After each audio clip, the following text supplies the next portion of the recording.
Whether you own a small business or manage one, you know that the customer experience isn't just another thing. It's the only thing.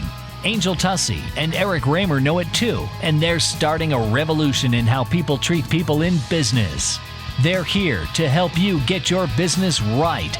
And now, it's time for Experience Pros with Angel and Eric. Hey, welcome to the Experience Pros with Angel and Eric, the most positive business talk show in America, where small business is big business and your business is our business.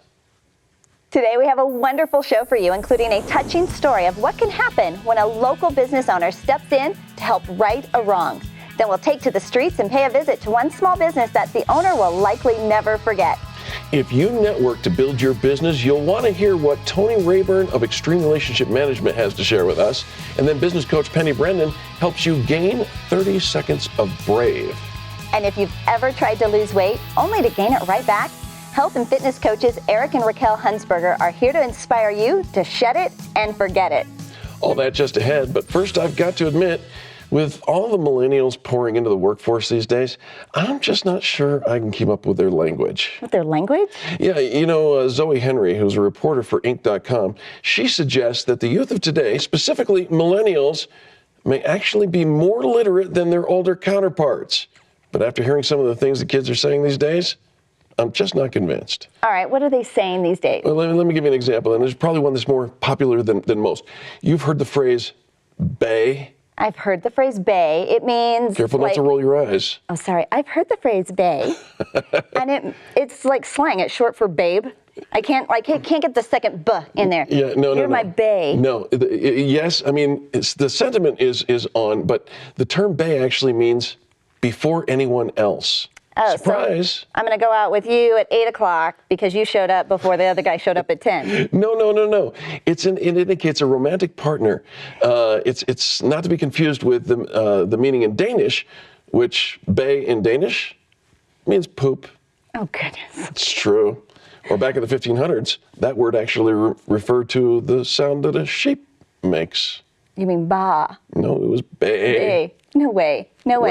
All right, so I'm not really interested. I think that they say that it's before anyone else. Yeah. But I really do think, like, you show up at 8 and the other person's showing up at 10 and you're my bae until 10 o'clock. Here's another word for you, the word turnt.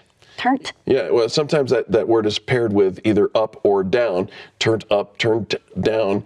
And it indicates a state of inebriation. You're always turned up. What's in that cup? Easy now.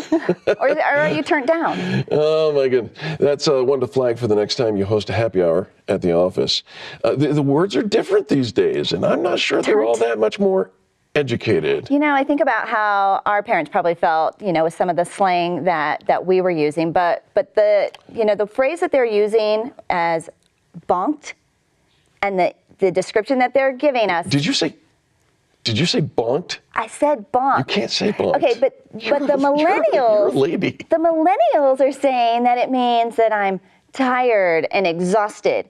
And I think that is not what bonked means. That is not what bonked means. I've been bonked once.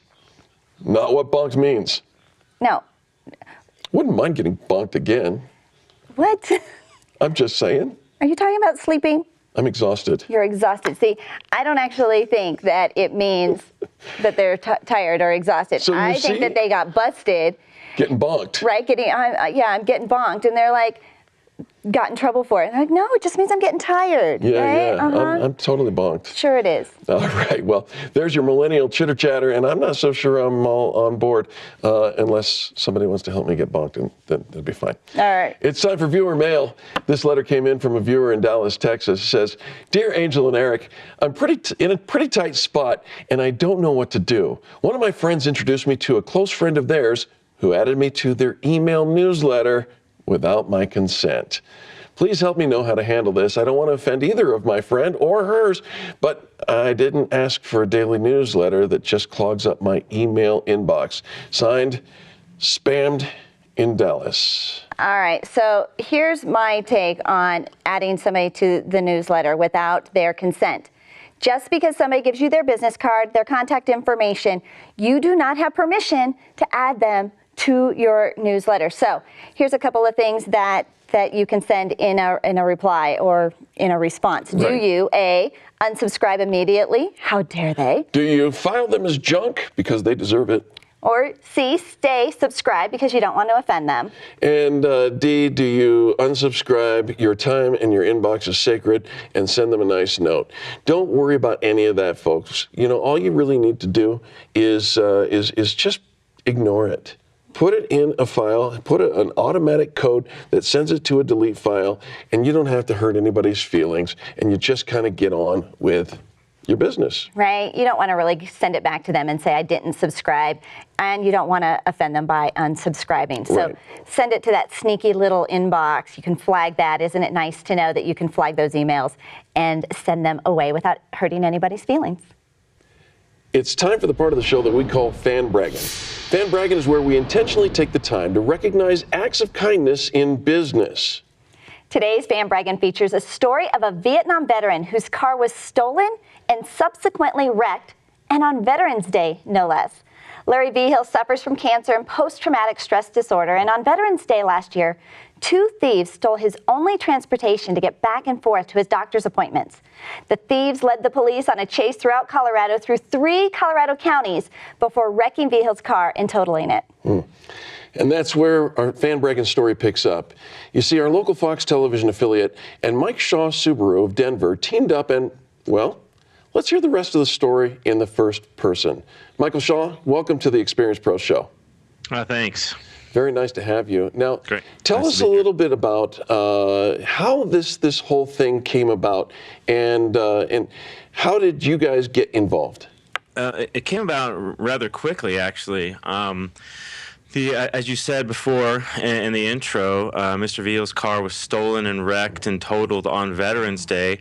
And just later that day, through social media and his granddaughter and her friends, Fox 31 KDVR, it was brought to their attention. And then their Problem Solver segment, which is produced and done by reporter Justin Joseph, picked up on the story and thought, hey, this is something where maybe we can help out. So obviously Veterans Day, November 11th, we got a call the morning of November 12th, and Justin described the situation and, hey, can you help out? And it kind of went from there.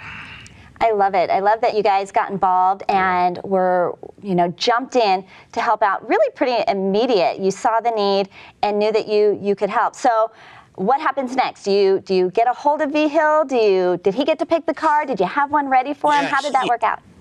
Yeah, well, I mean, it was the station coordinated it all, and then we were, they were the go-between between he and his granddaughter and us, the station was. And so basically they asked us originally, hey, can he borrow a car for a couple of weeks while, gets back on his feet and, figures out, okay, what's going to happen? Is there going to be any insurance, or are they going to be able to prosecute, the perpetrators? Yeah. And so throughout that process, we started thinking, it's like, we could just give him a car. Nice. And so he actually had no idea. And so, a lot of times you see stuff on television like Publishers Clearinghouse, and they go, hey, we're here. Oh, look surprised, Right. But he really had no idea. So he thought, and actually his granddaughter had no idea that we were giving them a car. So she knew they were coming to the dealership to maybe just pick up something temporarily. He thought that she had to make a stop at the dealership to pick up some tires or something like that for her car. So they both pulled up. He had no idea what was going on. So we asked his granddaughter to bring him to the Shaw's car dealership. Good. And neither had any idea of what was about to happen. Well, I wanted to take a moment and introduce you to Mike Shaw Subaru. Hi, how you doing? Pleasure. Hi, nice to meet you, Mike's Larry. father's also a veteran, and when he heard what happened yesterday regarding your car and that you're a veteran, the Shaw family and Mike Shaw Subaru wanted to step in and help out. The Shaws wanted to give you a car, sir. What do you mean, new car? This is your car. They're giving you a car, sir, to replace your car yesterday. Giving me a car? Giving you a car Are you serious? Serious. to thank you for your service. So For your troubles. Well, I don't know what to say. It's a great thing to give a car to a veteran in need. what do you think? I don't know what to think. It's a better thing to be reminded of the heroes in our community. I think this is great. So everyone was surprised at different levels, including us, at how well it would turn out and how grateful, he would be. Well, I'll tell you, this story got our attention here at Experience Pros, and it's really the reason we chose this for our fan bragging segment, because it's the very essence of kindness is so simple, right? And so you've really taken the extra step, and we want to say thank you personally from the Experience Pros. That if there's anything that we can do to help share this message and get it out there, we're here to do that. Mike Shaw, thank you so very much, and thanks to KDVR as well. Listen, folks, if you've got a fan bragging story that you'd like us to share on the show, please use the hashtag FanBrag and let us know who's getting it right in business. And when we come back, we'll join a mob. Not a bad mob, a cash mob.